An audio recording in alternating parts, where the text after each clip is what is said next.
Oh, God. Oh, my God.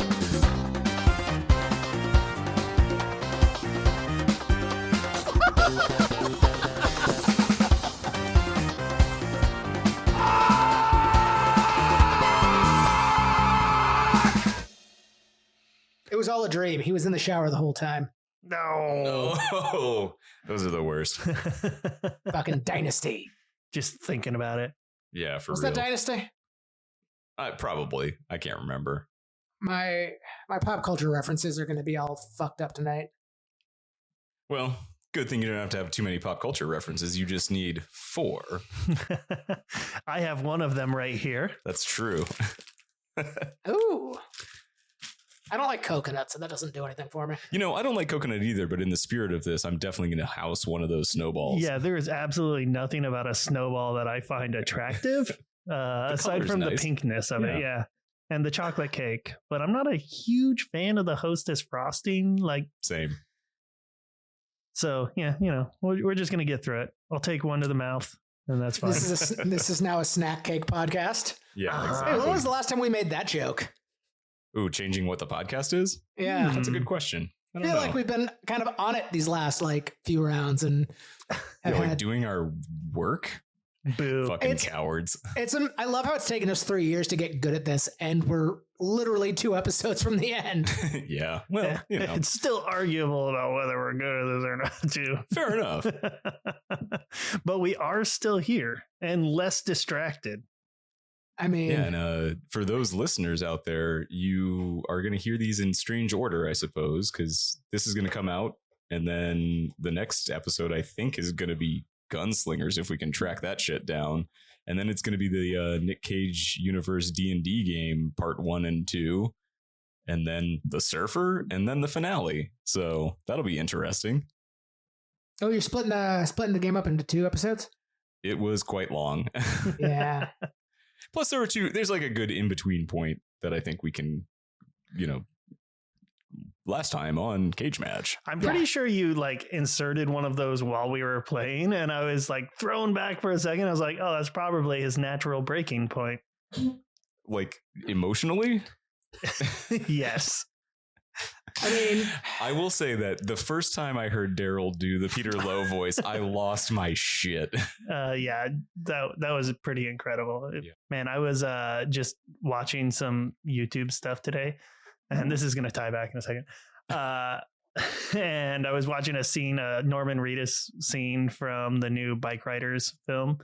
Tom Hardy, motorcycles, and Australia right. shit. And Norman Reedus has the most Bobby Peru teeth ever in that thing. They're tiny and they're moldy and it's gross. Ew. Yeah. It was very hard to watch that scene, but it was nice. Emotionally. Loinally. Did I tell you guys when I was acting in college, I played a down south racist in the play called The Foreigner? And Boy, as a Chiefs fan, that probably wasn't too hard. Really big stretch, I know. And I feel like I knew this about you.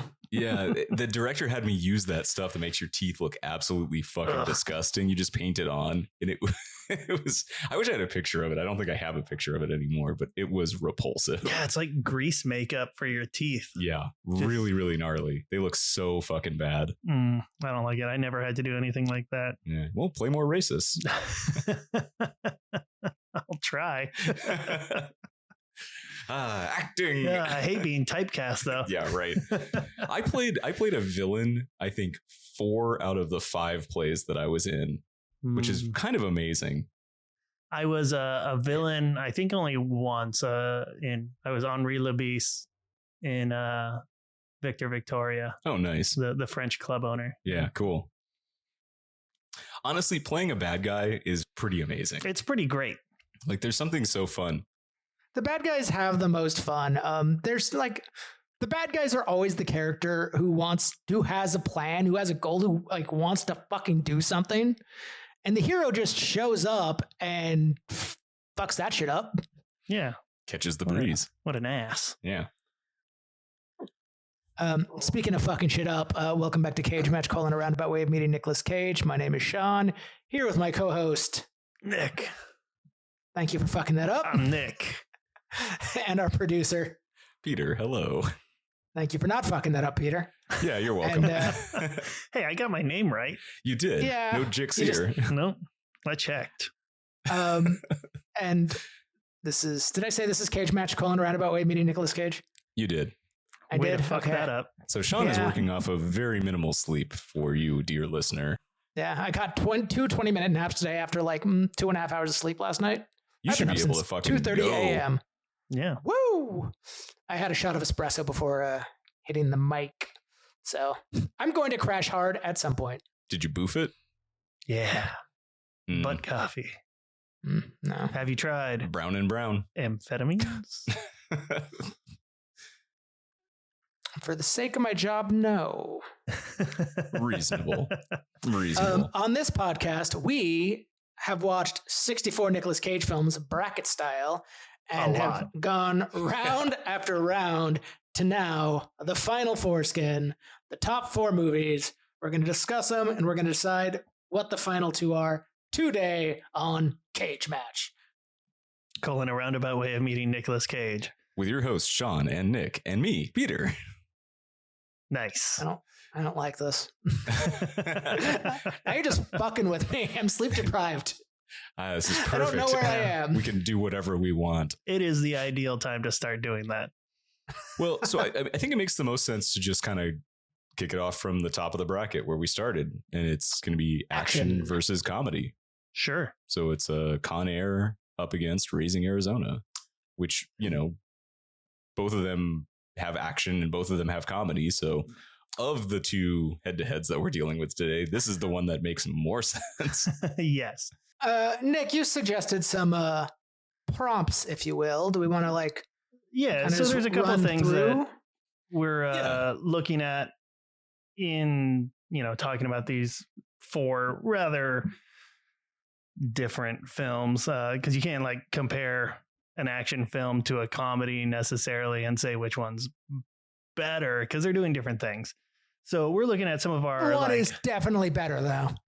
well Well, let's debate. yeah. So we're looking at some of the core items that we set out to figure out what was the really the meat of this podcast, and finding the cagiest, best kind of Nicolas Cage film. So we're looking at our caginess. If you've gotten this far and you haven't figured out what that is, it's your more Yeah. This is your first episode of Cage Match. You chose poorly. it doesn't get better. I will say, in terms of caginess, that, much like the fucking whims we decide what is good, does change drastically movie to movie. Absolutely. Right. Generally, caginess we would describe as his eccentricities. Yeah, the bug eyes, the freak outs, The big motions, the emotions. caginess of it all. Within the film, we're going to look at the performances, how well that conveys what it needs to in the film. Look, we're not film critics. We're going to do the best we can, but we're not, this isn't science.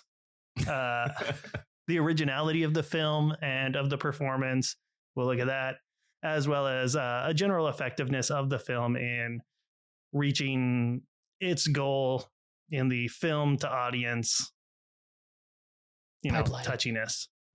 Touchiness. Yeah, perfect. Yeah, does the film And you say we're not do professional its things film right? critics. Yeah, I know, we're professionals.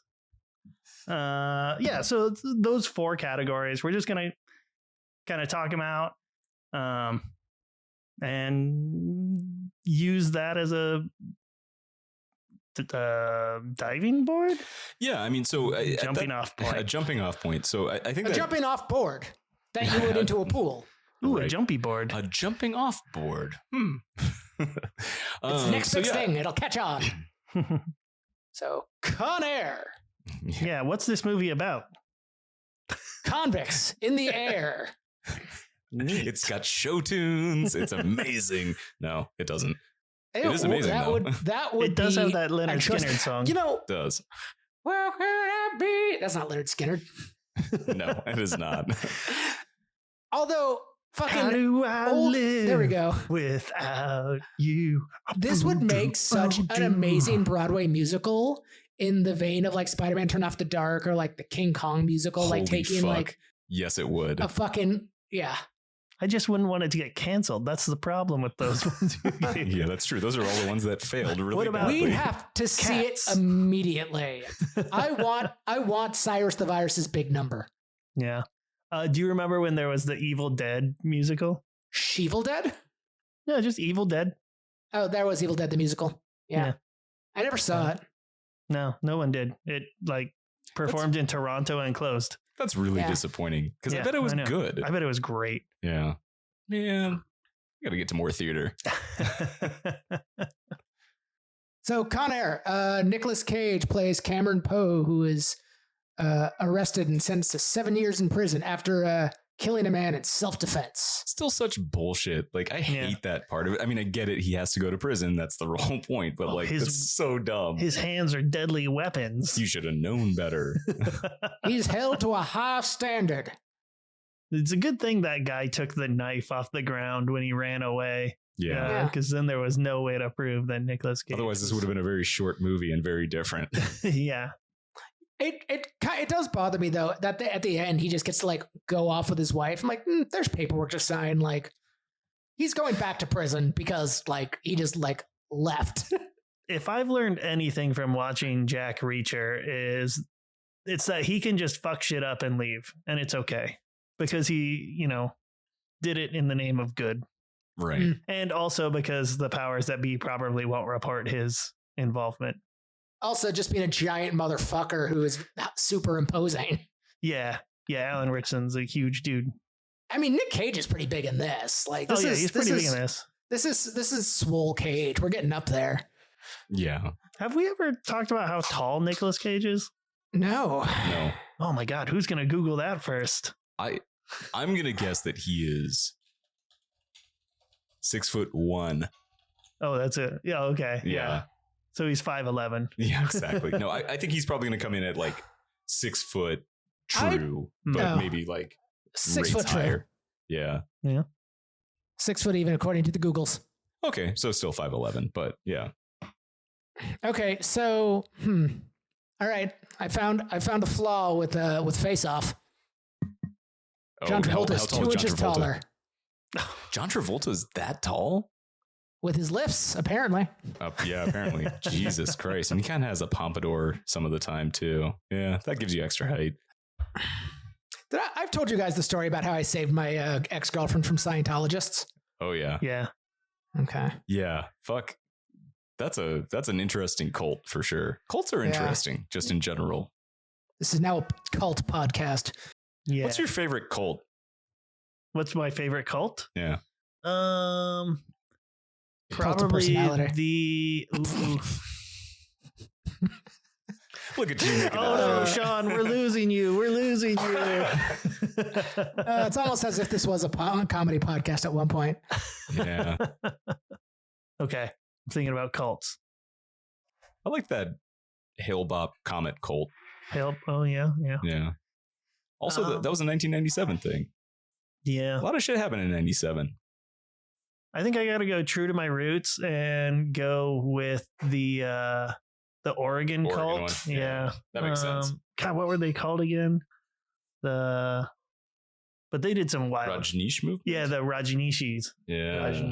Rajneeshi. That's such a fun word to say wrong. Yeah. Rajneeshi. Trying to poison the water in Portland with salmonella. Oh, I that was forgot pretty about good. That part. Yeah. And all the firearms. What about you, Manson? You a Manson guy? No, I'm not a Manson guy. Fucking Jim Jones is fucking Jonestown's wacky. Yeah. Fucking they killed an orangutan in that one. Yeah. Oh man. Yeah, the family had a pet orangutan. Like if you listen to was that one of those where like he used to be a door-to-door ape salesman or whatever? door-to-door monkey salesman, yeah. Monkey, sorry, yeah. Totally a career. Yeah, it was. Fucking dude, the fucking 70s was a wild time. Was it the 70s? I don't Says remember. all Probably the people earlier. who didn't live in the 70s. I know, right? Fucking Okay, so door-to-door monkey salesman was a job at one point in this nation's history. We Yeah, live in the that's true. worst possible time. you can claim anything as a job, I suppose. I mean, If somebody transacts money for a thing you do, like, there you go. if we went out and got monkeys today, we could still be door-to-door monkey salesmen. We would just be very Unsuccessful urgent Yeah. monkey salesmen Yeah. because we don't want to get caught with these monkeys. or killed by them. Yeah, or killed by them. Well, we keep them in the trunk, obviously. good. Trunk God, monkeys. it's Yeah. safe. Nice. Come on. These monkeys are priced to move. Con Air. This movie has like almost no caginess to it. It's a pretty straight action performance. He is Yeah. kind of a blank canvas upon which bad things happen, and he reacts with violence. Yeah, I mean, he gets to be a badass in Violence response. and sarcasm. Yeah. Oh yeah, yeehaw. Oh yeah, but that's like I just rewatched this 2 nights ago, and I'm just like he has so little to say in this film, and it's not bad. Like he serves the role of like fucking brick shithouse. What to do the violence that saves the day, but there's a definite lack of a personality in Cameron Poe. What is the sound that we are hearing? Yeah, I don't know. That's my voice. Well, what is this horrible noise? I Yeah. think it's just the heat, but it sounds weird and rattly. Fridge. Yeah, maybe the fridge. Also, don't try and open that fridge because the handle will just fall off. Oh, sick. I'm Yeah. gonna do it. Yeah, sorry, John. And then I'm gonna John will hide the find handle out. in the fridge. there you go. Nice. Ooh. But how is he going to open the door to get the handle out? Aha. I'll trick him. I'll put the handle on the wrong side. He'll pull the fridge over. We should just switch his door. No, you got to turtle backpack it. You got to turn it inside out. Yeah. Yes, that is still one of the best pranks. Was that Seth who told us that? Yeah, I think so. Yeah, that was so fucking good. It's like the most harmless prank that is incredible. Nick said he was going to buy me a backpack just so he could do it to me. Yeah. I could do it to a Discussion. purse though. You could definitely turtle a purse. Don't turtle my purse. Yeah, so there isn't a whole lot for the caginess, but performance, like kind of like I said, it's a pretty standard action performance. It doesn't I don't think it goes out of its way to be good. His accent's not good. No. So points lost on that one. But it's also like an iconic Yeah. performance. Like put the bunny in the box. Well, and I mean, it's one of those things. It's like he is true to the character. Yeah, no, he he definitely is playing Cameron Poe, and there's no like debate about it. But yeah, it's not like he's asked to do Much. No, major acting. no, there's no like deep dives in feelings or No. I do themes. I do love the accent. I do love the subtlety of just he doesn't have a lot of lines, but the ones he does have are like they're fun. Like when Garland is giving his reasoning why one dude's like how laughter Oh, Billy like actually Bedlam. hurts this guy, Billy Bedlam. And all he does is just says hi. He's like, "Hi, Garland." Yeah. Like it's pretty good, and like it would be great, except like the fucking "I'm gonna prove to you there is a God" is the dumbest line, and I hate it. It is a dumb lie. That's easily the worst line in the entire Yeah. fucking movie. There's no reason for it. It's like he's not shown as being religious or spiritual even. Beyond just being from Alabama. Right. But outside of that, it's like, yeah, no, I mean, he never like does any kind of prayer or anything like that when he's in prison. Like, I don't know. No. I still maintain he's not that smart, considering he thought his fucking 4-year-old daughters was writing those letters. I mean, somebody could have been doing dictation. That's how each one of those letters ended. Dictated. Yeah. Dictated, not read. Yep. It would make the most sense. But yeah, no, I don't think Cameron is a particularly smart man. No. He never needed to be. He's just a, retired Army Ranger. And I don't recall them having an IQ test as an entrance in the ASVAB. So What the fuck was that? the ASVAB? You never took the ASVAB? No, I just heard a fucking terrifying noise on my end. Oh. Well, I we can't take any more breaks. You have to just live with the horror Yeah, we'll that tell is you. in your home. We'll tell you if something comes up behind you, though. Yeah. I mean, I can see if anything's coming up behind me. Oh, that's true. That's the vampire, and it's not seen on camera. Maybe.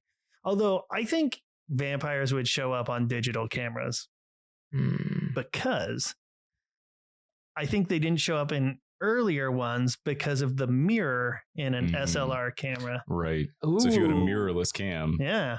So I think that would be the difference here. And I was thinking about it. I think, not to start talking about vampires or anything, but It's a vampire podcast now.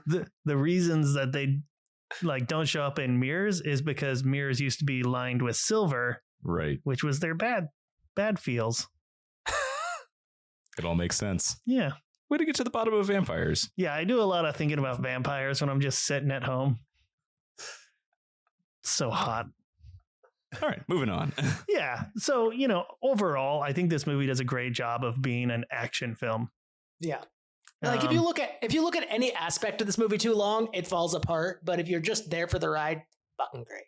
Yeah, which is it's a blast. exactly where it needs to be. But there's no deep themes. You're not going to walk away from it thinking about anything other than how cool it is. I still maintain this movie's weakest point was the fact that the script was not finished and was kind of being written on the days. Just because they have such great archetypes for characters and great people playing them. And most of them have nothing really to do other than just be one-dimensional bad guys, where you have a Garland Green who's there for mild comic relief, but is set up to be so much more. Cyrus the Virus, really fun villain, could have done a little more with. Yeah, it definitely suffers from having too much good stuff. What is that? AMPM? Yeah. Yeah, too much good stuff. It has a lot of good stuff, just none of it's focused. Yeah, exactly. Because you can't, because there's just too much. It's like, oh, you want to give Diamond Dog some time. Okay, but sorry, we need to focus on Swamp Thing for a minute, Yeah, I mean, the movie's already damn near 2 hours or whatever, so it gets a little disheveled. Yeah. By trying to include so much, but you can't cut out people because it's a fucking airplane. You have to have a full ass airplane of characters. Yeah. I mean, you can cut out Moskowitz. Yeah. But that's about it. Yeah, I think he got removed cleanly from the script. And Pinball. I like how Pinball went. I mean, you're never going to make me sad about having a Dave Chappelle corpse doll. That is so fucking funny to me. Every time I see it in that slow falling through the sky, I just lose my shit. It is so funny. I just love that it's a slightly ashy looking Dave Chappelle. I always forget he's in this movie. I've watched this movie 5 times in 3 years, and I always forget he's in this movie because I don't want to fucking think about Dave Chappelle. Fair enough. So I'm glad he always dies, and relatively quickly. It takes me back to the old school TV shows, the sitcoms that were on when we were, in our early years, whatever it is. And where they would just ragdoll someone and it would not even look at all like a real person, just a body flies across the screen. It's that is just pillows in a sack, know? Yeah. Well, I had friends in they were in college. I was fucking not, because I was a bum for a while. But they were all fucking actors and filmmakers, and they wanted to be the next Whitest Kids sketch comedy troupe. And one of the bits we came up with was, because we had no budget, was hey, you forgot your hat. So we had just a dummy, a pillow dummy guy. So anytime someone had to take a fall down some stairs or go out a window, it would always be preceded with, hey, you forgot your hat. We'd throw a hat. We'd hand the character hat, and then cut to like the dummy going out a window wearing that hat. Excellent. It was the only good idea we had. Anything else on Con Air? Phil, are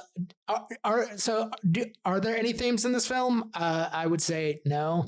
I would even say like Cameron Poe doesn't even go on a hero's journey. He's not at all a different person at the end of this film. Right, Like, 'cause he never a doesn't grow bad guy. or change in this film. Like, No, he just shows you who you are throughout the course, or shows you who he is. I mean, maybe he shows you who you are. I don't know. Maybe this movie changed somebody, but it changed fucking Cyrus the Virus into a flat-headed dead guy. yeah. It changed Dave Chappelle into a An slightly ashy ashy body double. But yeah, like I mean, we're told in the first 3 minutes who this Yes. character is, and we are not Exactly surprised by who he anything he is. does. No, And exactly. he just lives up to it the whole time. He So, should have Yeah. done more with his Spanish lessons, though. And it's That is true. origami. Yeah. Origami too. Big loss. Big Oh, fail. Now, hold on. I did find him using his Spanish. Remember when he meets up with The Sandino Santino's, Yeah. or Sandinos in the hangar. He says something along the lines of like Hold it essay or whatever. yeah, or like comprende Yeah. essay or something like that. He uses 2 Spanish words poorly. But no origami. No origami. Unless you want to consider how he folded up Dave Chappelle to drop him. I think he used the foot method. Oh, okay.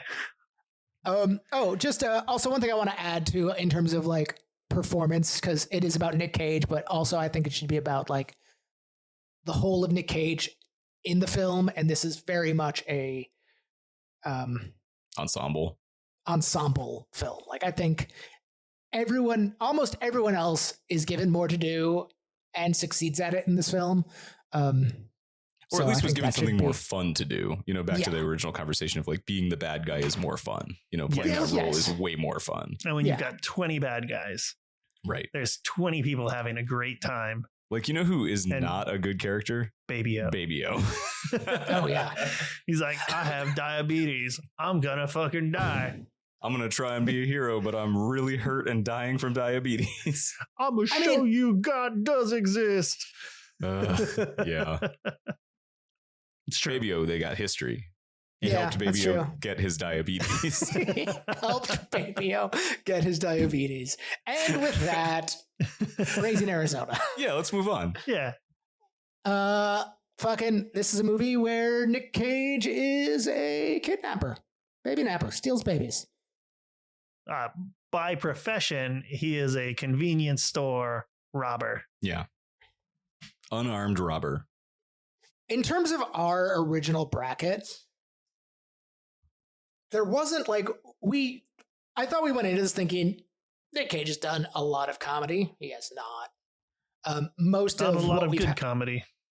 Most of what we have in comedy is our dramas for the most part. A couple romantic comedies, or just fucking weird, like kind of. Yeah, they're kind of dark comedy. Yeah. Yeah. Which kind of fits for Or- him. It makes Yeah. sense Yeah. that that's the route that he ended up going for comedy. Yeah, he's definitely got a dark comedy face. Like it's not a Seinfeld face, but it's definitely a face that when it says something funny or when something sad happens to it, it's also funny. Yeah. I like that. Yeah, I think that's why we get along. because I have a sad, funny face. It's the nicest thing you've ever said to me.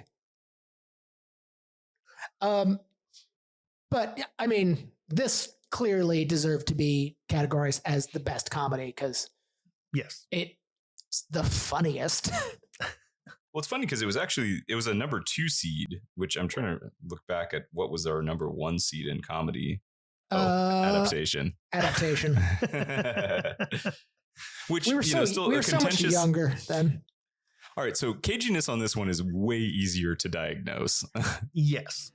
It's a very good amount of caginess. The Mhm. only thing I think that holds back, like really giving it like a top accolades is the fact that it was more of a Coen decision than Nicolas Cage decisions. It is a very like the character, like my notes I wrote down that, it is a very monotone, even character for the most part, which works for a Coen Brothers film. Like this is very much a Coen Brothers character. It's he is the straight man in this movie for the most part. Like he has his moments when he starts driving by convenience stores that aren't even on the way home. Like he's got some amazing lines.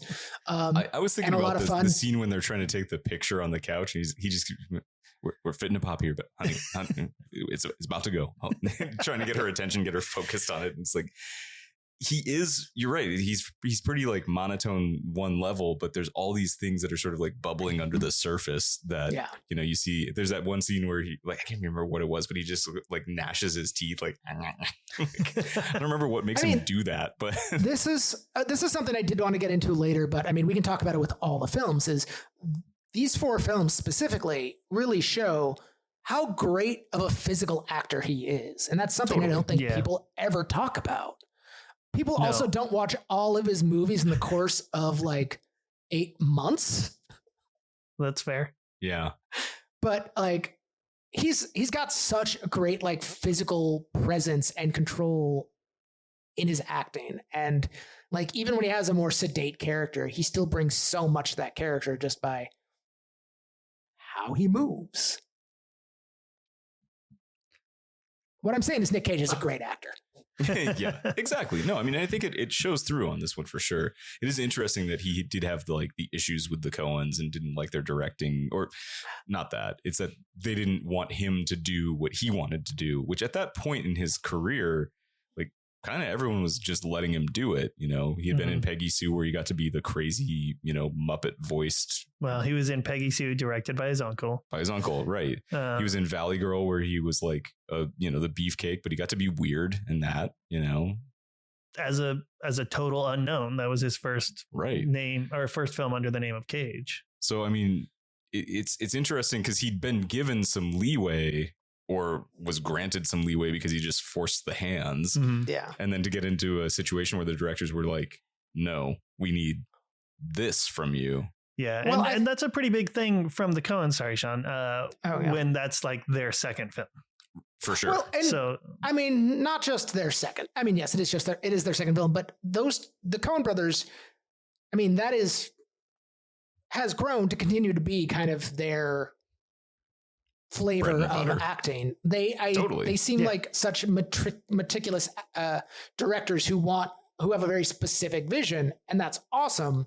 But when you have an actor who likes to make a lot of decisions like in front of the camera, I could see that being a personality clash. Yeah, absolutely. Because Nick Cage likes to leave it all on the fucking floor, and I can see that pairing being one where he'd have to restrain himself a lot, which is not something that we've ever heard he likes to do.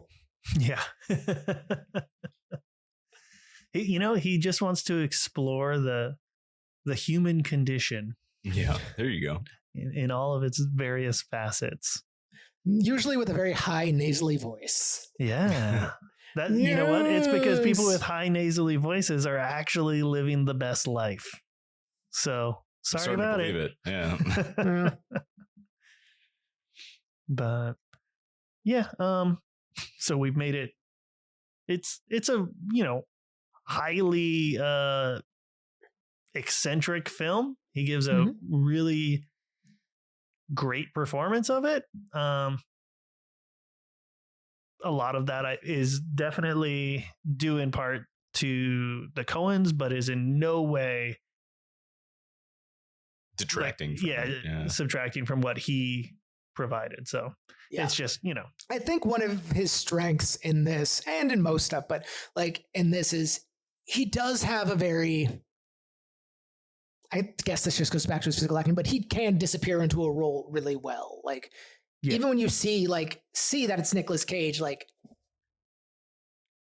the way he holds his face, the way he moves, like he doesn't know 2 movies outside of like the cheap, doing it for tax purposes stuff. Like, he does embody those characters really well, and kind of you can forget you're watching Nick Cage a lot of the time. Whereas like a George Clooney, I'm like, that's George fucking Clooney. Yeah, when he's passionate about a role, he's on. And this, he gave a great performance. Be it directed into this performance or not, like he nailed it, man. He's consistently the character. He is H.I. McDonough. It's his best talking work, accent work I think we've seen. It's his best word he talks. Outside of Boston Cop in this is his best, Sorcerer's most consistent Apprentice. accent. Mm-hmm. It's his best accent. In terms of like theme, there is some talk about, there's something to be read in here about nope, my brain is gone. No, I'm falling asleep. That's okay. We also jumped the originality factor, which we didn't talk about with Con Air either, but it's a prison escape film. So we've had those before. They generic exist. Action film. It's a 90s action film starring Nicolas Cage. Yeah. Erasing Arizona does have kind of its own originality. It's not, I mean, it's a heist. It's the, people wanting a baby, all those kinds of things. A good comedy of errors. It's a heist film. Instead of money, it's a baby. But then the baby's worth not a large amount of money, even for like the 90s. Time. Like, I'm like, fucking Nathan Arizona's lowballing that baby. Well, he's a businessman. He's shrewd. Yeah, he also has like a store selling unpainted furniture. I don't think he's like as rolling in it as we might hope, but they have a fountain. I mean, you want a fountain? I could get you a fountain. Maybe. But it's full of monkeys. I was looking at this. I was like, well, how many films are out there about people stealing babies? And I was like, film, like this is me Googling film, couple steals baby.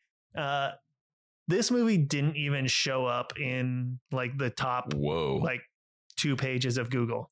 What were the top movies? It's all horror films. Oh. So like in term of horror and thrillers. And it's like, oh, okay. Well, I mean, the activity exists in film, but in a comedic sense, it's less prevalent. What was that Wayans Brothers movie? Was that Little Man? Does that count? I don't think any Wayans brother movie counts as a comedy. Fucking Blank Man is a classic. Great. Oh, Blank Man. I will say, like, I think for the time and for the Coen brothers' career, like, this is a huge thing. This is a huge movie. This is something people I don't think have really seen before. And I think within the scope of the rest of their work, it does inform pretty much everything going on from here, and maybe isn't as original now. But for the time, it's a standout. It definitely stands out in the world of like comedy, and especially in the Coen brothers, not discography, but filmography. Yeah. Case in point, everything that came after this. Right. Yeah. So that is very true. And, moving on, it fucking crushed what it did. Like it was a terrific. That was a weak ass burp. Yeah, was that you or was that Taco? Did Taco just die?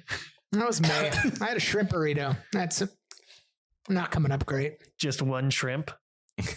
Not a shrimp burrito? I could go for some more shrimp now. Peter, when are we shrimping again? I got to come down to Portland. Let's shrimp it up. Oh, we shrimping? We sucking toes? Shrimping, baby. Come on, boys. Yeah, I got into it now. I came around to it. Nice. You been hanging out with dancers? Oh, God. Get some of them ballet toes. Sick. Fuck. Oh, I hate it. They're so tiny. They're tiny. You get a bunch in there. Well, they're tiny because they're all impacted. I was thinking about like Sergeant Hatred from the Venture Brothers and how he loves Princess Tiny Feet or whatever. Yeah. Let's not talk about Sergeant Hatred on this podcast, please. Yeah, fair enough. He's problematic. So, I mean, at this point, it feels like you guys kind of don't have more to say on this one, unless you really want to put a button on it. But I mean, if there's a theme in here, it's about like, personal redemption, like Hai and Ed, get together at kind of their lowest and keep kind of getting lower until, they have to grow up. Like there's an arc here. They go on a journey and they become better people for each other and just as people at the end of this. I mean, even John Goodman and Forsyth, like even at the end of this, like this having met this baby, decide that they're not ready to be free, that, they still have to like change themselves and return themselves to prison. Through that same poop hole. Yeah. And babies don't fix relationships. You think any other prisoners got out through the poop hole? I mean, it seemed like a pretty well-manned poop hole at that point, but yeah, I think there were eyes on that poop hole. I just hate the sliminess of that mud when it's in his mouth and it just looks like it's so gross. Yeah, that's not all poop. And I love that the first thing they do is just go fucking use a whole can of pomade. Absolutely. Those guys know how to fuck for sure. Yeah. Are we doing this? Yeah, let's make a choice and let's Raising Arizona. I mean, Raising Arizona definitely has my vote on this one too. Yeah, it's clearly, I think, just a superior film to watch. Now, it has more to say. Anybody who wants to watch an action film, go watch Con Air. That one's grown on me so much. Just don't watch anything else. Any of these Final Fore movies, go watch. Like, we're not absolutely. Whatever goes forward from this point on, like all of these movies are fucking great. Yep, I agree. Raising Arizona. Woo! Boom. Love it. We got it. So Pig. Bill. I fucking love this movie. I do too, man. Every time I put this on, I'm like, fucking good movie. I had one of my new friends over last week to watch a Nick Cage film. Humble brag. I thought that's right. I have a friend. But my plan was to be There's going to be an asterisk on that until we see them, but that's fine. My plan was I'm going to introduce my new friend to Vampire's Kiss. We're gonna test this friendship out the gate. And of the 4 movies, I could suggest the only one he'd seen was Vampire's Kiss. No. And I'm like, all right, we're friends. Let's watch Pig. And we did. And he absolutely loved it. Yeah. So Pig. It's about a man who doesn't fuck his pig. Yeah. It's true. He likes cast iron and just one friend. Yeah, a nice river bath. Mm-hmm. A good quality hobo glove. Takes me back to high school. Batteries. Yep. Were those D's or C's? Probably C's. Yeah. The sweet smell of cassette tape. When we get back into the conversation here, again, it's just like Con Air. It does not have a cagey performance. If you wanted to stretch it, there's one moment where he yells at a guy and steals his bike. I would say there is the breakdown at the end. It's silent, but like, again, physical acting. Like, I don't think that's a fucking agony there. I wouldn't argue that that's a cagey moment. I would say that that's an emotional performance moment. Good acting moment. Yeah. Okay. Which is a whole separate category of our conversation. Yeah. No, I mean, this is him disappearing into a role. This is him becoming Robin Feld. Like, this is, sure. Yeah. He describes this as his favorite film. This is one of his best roles. And Robin Feld just isn't a freak out character. In my opinion. Yeah. yeah, as far as like his acting and everything goes, spot on. It's beautiful. I mean, we could just move right into performance. He does a great job. Everything he does terrifically. Mm-hmm. There's a lot of this film where he doesn't do stuff.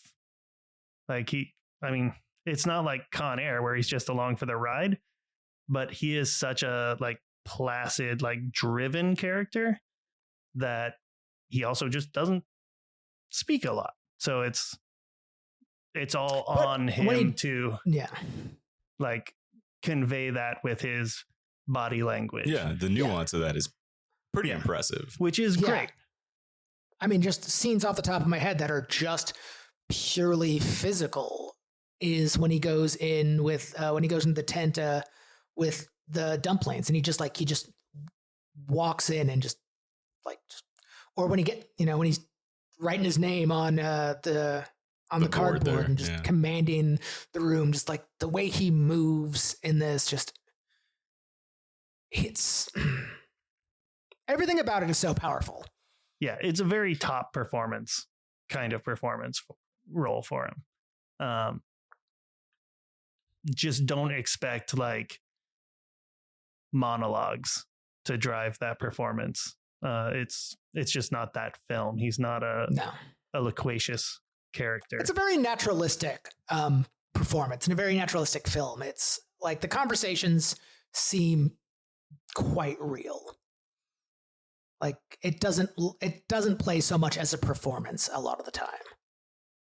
I would say some of the conversations feel pretty scripted, especially like his takedowns. But it's not scripted bad. It's just like, oh, clearly somebody wrote this. It's not the hermit from the woods just having these well thought out. But that's not who he is. That's right, who, and the only reason that those all. takedowns work is because he did command something once. I'm not saying that he isn't a commanding presence, but conversations and stuff like that don't just flow off smoothly, especially when you've been living in the woods for 15 years. Fair enough. So it's terrifically written. It's terrifically acted.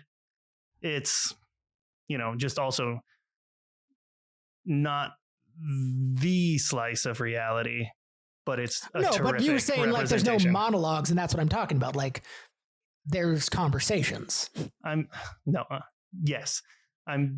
These are different points, but yes. Do you want to talk about the story, like originality of the story? Was that next? Yeah. I mean, we might as well. It's on the docket, I guess. Yeah. I mean, this is clearly a very personal film to the director and writer. Still amazing that's the first time feature film director.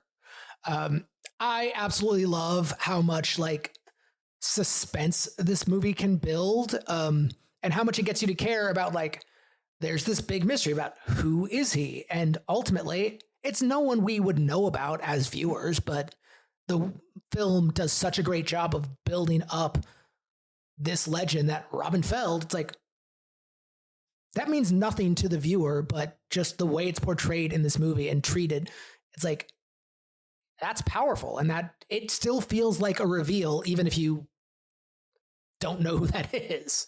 Yeah, well, I mean, Robin Feld's not a real person so far as I can tell.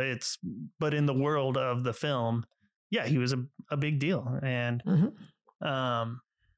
this film, for just like a 90-minute film, does a great job of packing all of that in terms of like originality. Yeah, I mean, higher than normal. Somebody took something from somebody and they want it back. I remember when the trailers for this came out, everybody was like, oh, it's Nicolas Cage, but it's like John Wick but with a pig. Yeah. Clearly classic. It's not that. Not even sort of. But it still has that suspense. I mean, we've watched it enough times now where he's not going to go fucking ham at any point. But my first time watching through, when he's sitting with Amir's dad, I'm like, this could go badly. Yeah, for a completely I'm saying actionless, but I'm just saying like there are no fights aside from him getting punched up in a basement. Yeah, it doesn't have your more traditional conflict for what we would think when we originally set out to watch this film. But yeah, you know, I think it's a fairly solid story that, you know, we just hadn't explored before. It has elements that are shared, but I mean, fucking everything has elements. Yeah, it's hard to come up with something that is truly original at this point. But so this does a good job of stepping away from all of the previous, like, who stole it, give it backs. Yeah, in having like Nicolas Cage doesn't throw a fucking punch in the whole film physically. Right. So for a protagonist to get through it peaceably, great. I like to see that. I mean, I think where this movie really succeeds is, I mean, what we're going to talk about next is its theme and its effectiveness of telling that story. Because, you know, fucking pig's a metaphor. It's about, you know, him. Like, I was thinking about while writing my notes for this, I was thinking about one of his last lines in the film when he's with Amir in the diner, and he says, like, if I never went looking for her, in my mind, she'd still be there. Could be talking about a pig. Could be talking about like the life he left in Portland. Like, at the beginning of this film, he cannot listen to the tape of his wife. It's too much. Somewhere in his mind, his wife died. He left. But the place he left, the world he left, in his mind still lived there. Some part of her was still there. That's gone now. The restaurant's gone. Yeah, like the persimmon tree, you know, his home has new people living in it. Like everything he left is gone. And the last connection he has to his wife outside of his memories are gone and at the end, he gets home. He finally puts on that tape. Like this does like it's so effective in like telling that story and watching that growth and seeing his journey throughout. Also mirrored with Amir's father, who also lost his wife and is trying to hold on to that, but in a much more aggressive way. He's not trying to ignore his hurt. He's not trying to just keep the memory. He's trying to keep her at the loss of everything else in his life. Mm-hmm. Like this is such a powerful film, and I can't get enough of it. Every time I watch it, I get like more from it. I don't have much to add to that. I mean, honestly, it's like every time I put this movie on, I have a very good emotional response to it. It's like it makes me sad, it makes me happy.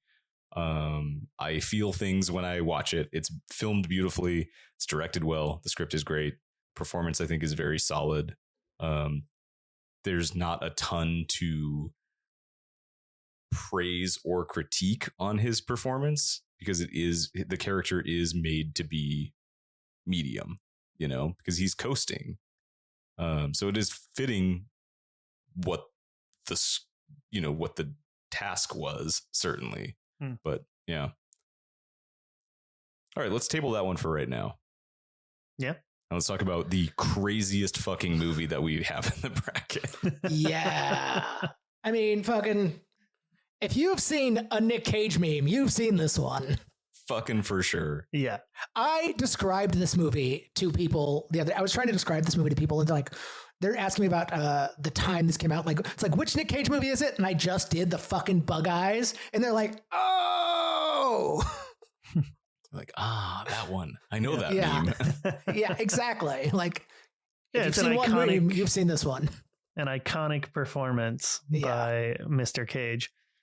Definitely the one that like defines or epitomizes caginess. Like, this is turned to 11.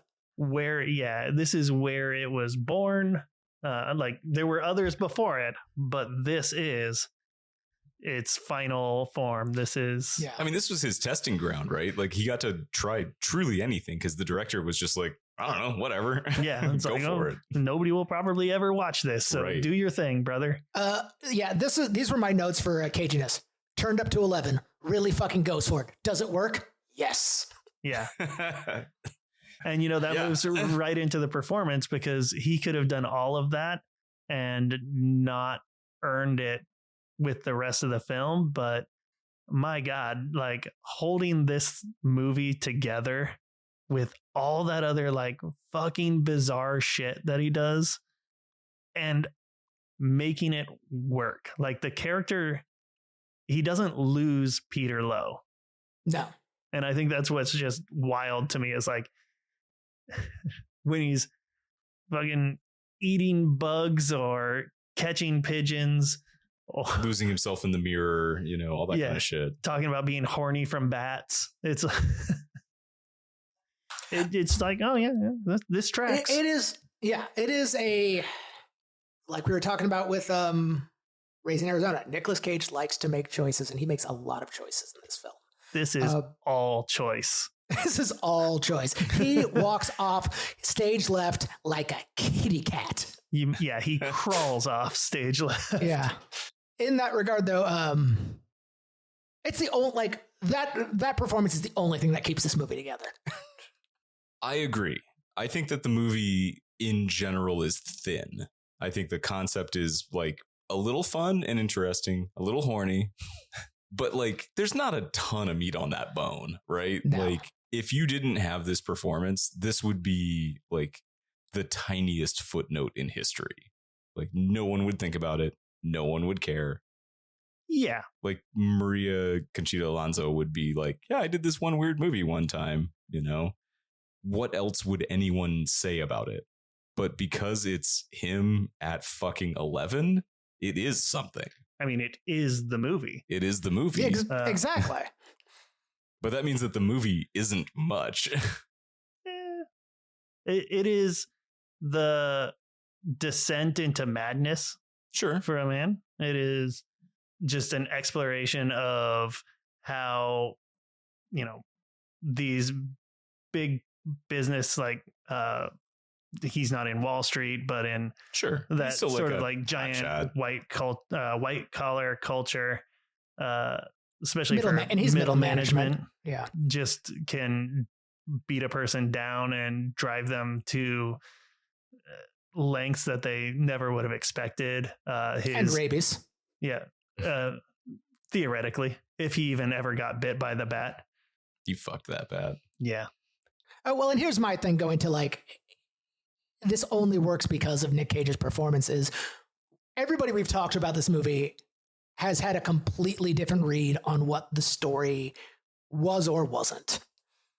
Like it is not structured well. It is not told well. And if it weren't for this performance, like no other performance in this movie stands out as particularly good.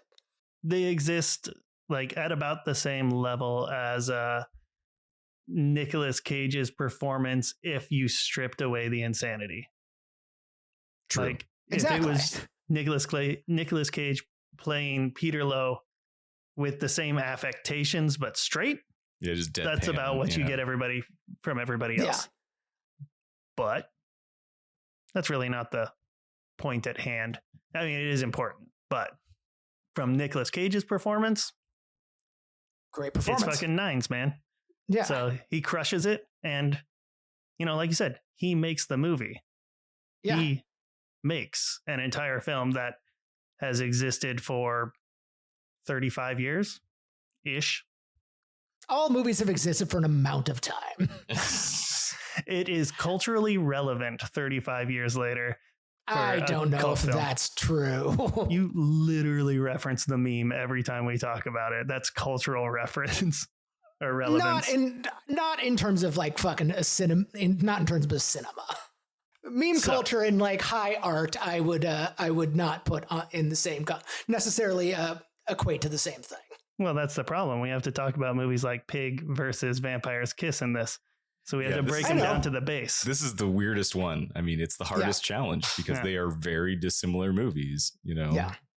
It's like in Pig, he is put into a movie that is very good. Mhm. Structurally, it's sound. Script is sound. Music is beautiful. Like everything is really well done. And he's Vampires. also very good. And in Vampire's Kiss, he's in basically a bad movie Yeah. that should be schlock and like chucked in a bin somewhere. But he made it into something that isn't that. Yeah. But I mean, I would also say, yes, Robin is not a crazy caricature. No. But that is an amazing role. And I don't know that necessarily anyone does it better than Nick Cage. Like I still say Nick Well, Cage only makes one that person's movie as played well. Well, we're going to have Pig 2 with Rob Lowe. Oh, okay. So we've had Rob Highs and now Rob Lows. Fuck. So the originality of Vampire's Kiss, I don't know. It's a movie about a guy going insane Yeah. and just kind of losing his grasp on reality.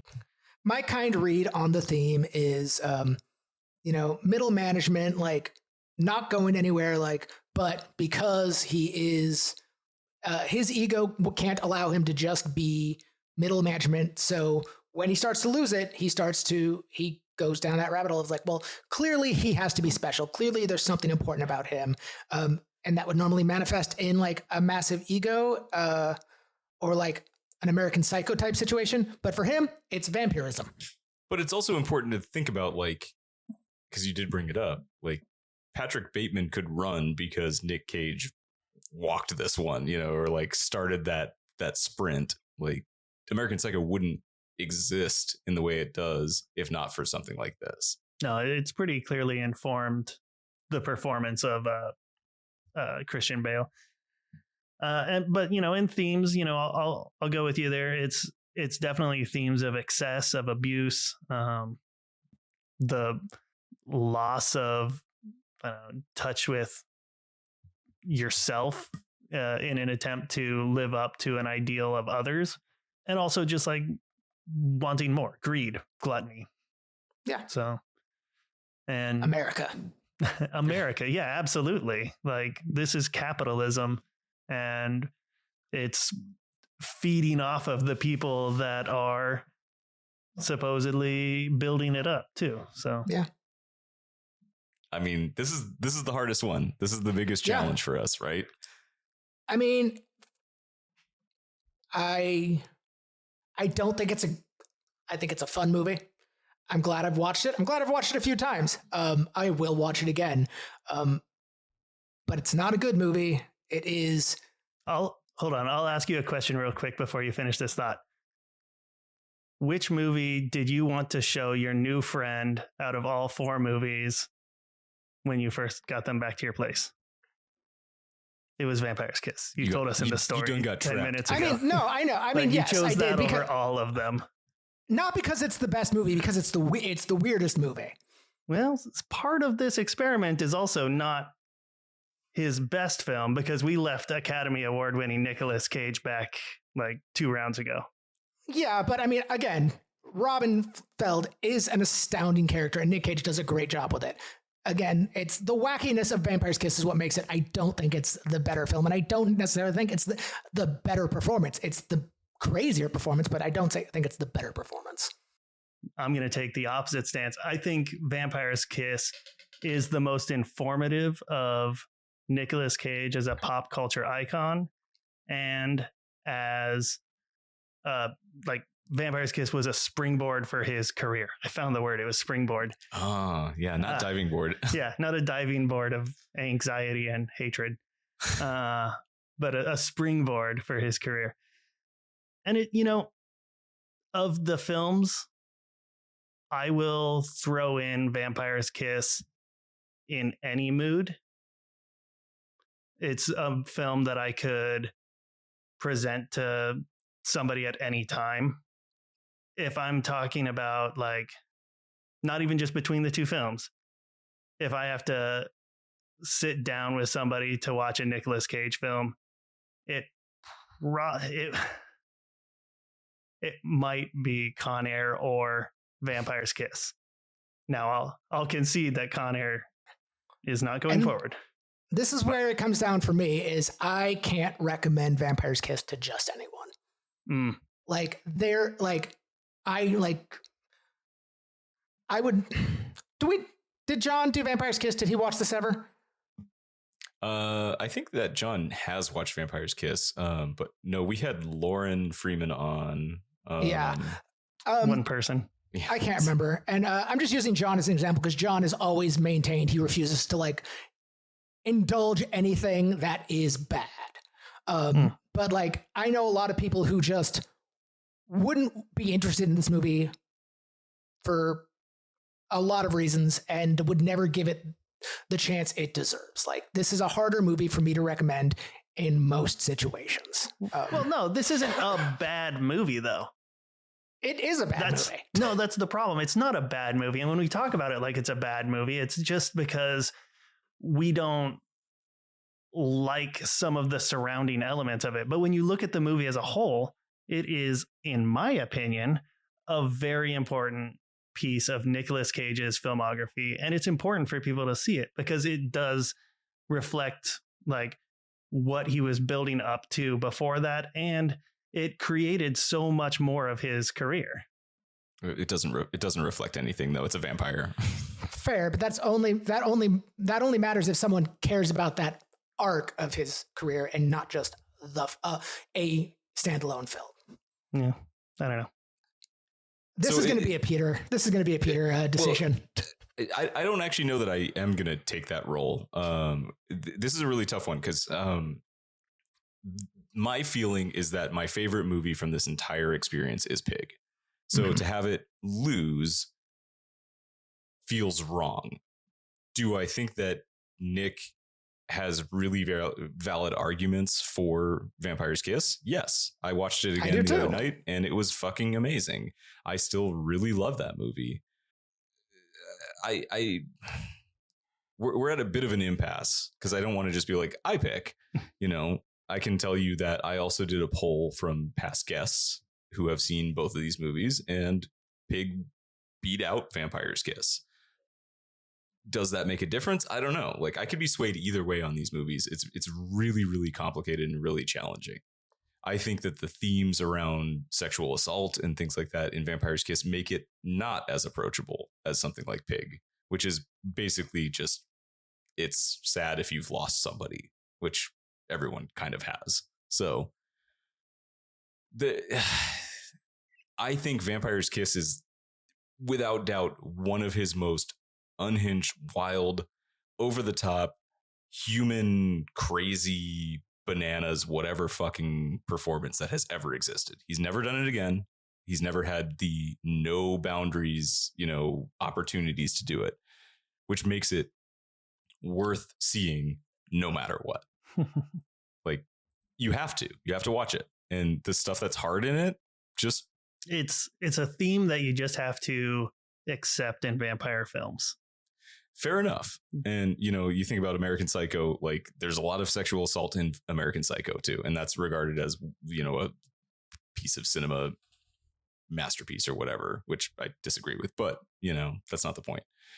Candidly, will either of you concede one or the other? No, I'll give it to Pig. Pig's a phenomenal film. So it's fine. I don't disagree with anything Nick says. I think the better. We have that recorded. Loop it. Yeah, we're going to cut out all of this and we're just going to be like, I like Vampire's Kiss. I agree with everything Nick says.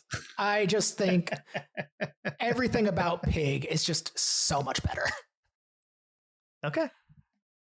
I like the run up of Raising Arizona and Pig. I think it'll be a great selection. What if we just splice Vampire's Kiss into Pig in the middle?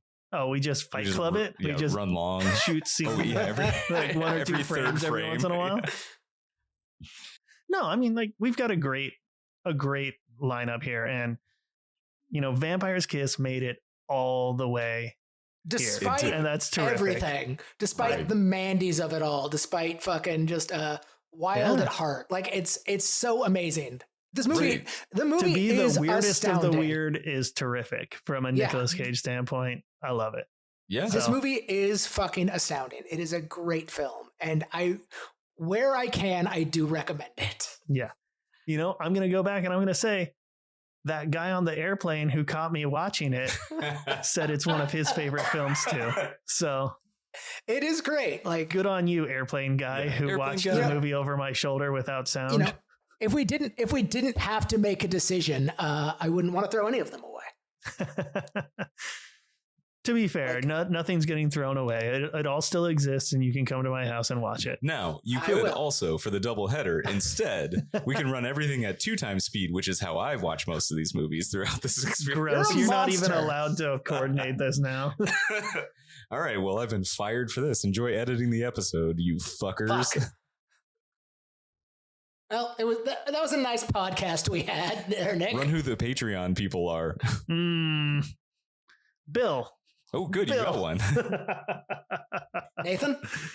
Yeah, you got Nathan. Good, nice. We are in one of their houses right now, so John? Yeah. No. You're not supposed to let them know. It's supposed to be a mystery. Like that time we recorded in Hayden's room. oh, We've yeah. talked about that ad nauseum. I don't know that Hayden's ever heard that, He's never questioned it. No, he No. hasn't. which proves Hayden doesn't listen. Did the story of him not wiping ever make it onto the podcast? Yes. I'm almost positive it did. If not, Yeah. I definitely have the raw audio of that. After he helped you move and he went to poop and he was like, "That's from Nick." And you're like, "I didn't bring toilet paper down yet." And he's like, "Quiet." Shit. So, That's how that went down. yeah, Yep. you know, you splash enough water on it and you're fine. That's why we wash hands, right? You okay there, Peter? I think I might have pneumonia right now. So Oh, that's so good. I'm glad I'm here with you. you can't get pneumonia from me. Well, you don't know how You I got kiss. tongue kiss. Yeah, when it gets deep, you Yeah. can get there. I'm all the way down there. I'm gonna Now I'm heal just you. thinking about that fucking gif of the cherries on the tongue. Oh, I love that It's gif. your favorite, I know. But yeah, shit. So that's gonna be a cool doubleheader. We have to figure out what our sequencing is gonna be, but I think that's gonna be enjoyable for everybody. If you are interested in coming to that show, there are still tickets available. So reach out to me.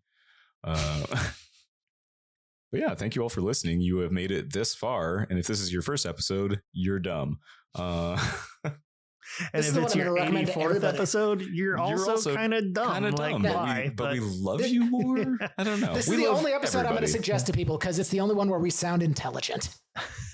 Debatable. But yeah, you can find us on social media, cage_match_pod, or on Patreon.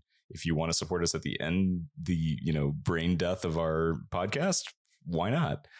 You can find us at Cage Match Pod or Cage Match. Yeah. And special thanks to our Sparkle buddies, Josh, Sean, Josie, Rico, Matt, Adam, and Bill, and to our Bill. cage dancers, Ira, Sean, Freeman, Lance, Nathan, and Cameron. You fucked me up. You gave me an extra bill. I like how Nick didn't name drop Josie when we were trying to come up with like fucking patrons. Yeah, I know. Like one of our earliest patrons. What? We always say Bill's name like 1,000 times. We do say a lot of Bill. Bill. Oh, Bill. I do have some this week in cage news. You hit us. Well, it's Spider-Verse news, but he's going to be in the next Spider-Verse. We got a release date, Oh, Oh, good. 2027. Nice. That's a year. Yeah, that'll feel 2 years. not that far It's- away at some it's- point. June I- 2027. I'm like 83% sure I can live that long. That's pretty good odds. Pretty good. I don't know. Fucking every day I watch the news, that number goes down a little bit. Yeah, you're not wrong. Yeah. I mean, you could still be alive, but you'll probably be in a different Why? country at that point. And not because I want to be there, because they sent me there. Yeah. God. I'm trying to stay the fuck out of the sun. I'm not trying to Yeah. I'm trying to be a day walker as much as possible these days. Get that really, really fucking thick sunscreen that I had. Oh, yeah. That baby block. White face. Yeah. The Ooh. dresses aren't helping, I will say. At least you're in Portland. Yeah. Go around with blood on your face. Or salsa. Yeah. Ooh. Salsa Salsa. face. It's been a long day. No shit. It's Yeah, get fucking- some sleep. You're fucking telling me. All right, let's turn this shit off. I love you guys.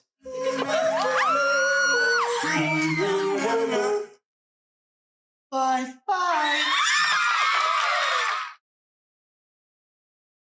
It says 6'2", so you know. Damn, he's a fucking big dude. Yeah. Because he's kind of like a brick shithouse too.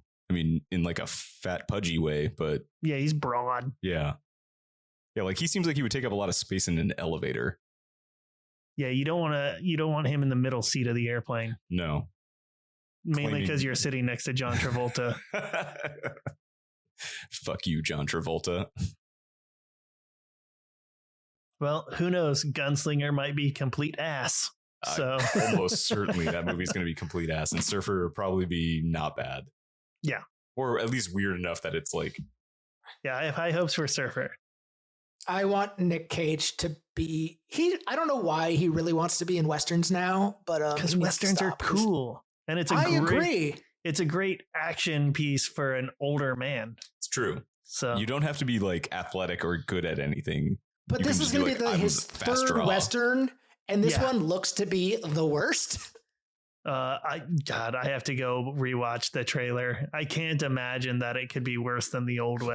That movie was such dog shit, except for Eustace. Yeah, Clint Howard. Ah, Fuck balls. yeah. And then fucking, what was the other one? Fucking the one that like barely had any dialogue. Just Nick The- Cage staring like off into the middle distance. The Buffalo one. Oh Yeah. yeah. Bison Boys. Yeah, Bison Boys. Wow. Butcher's Crossing. Yeah, Butcher's Crossing. We got there.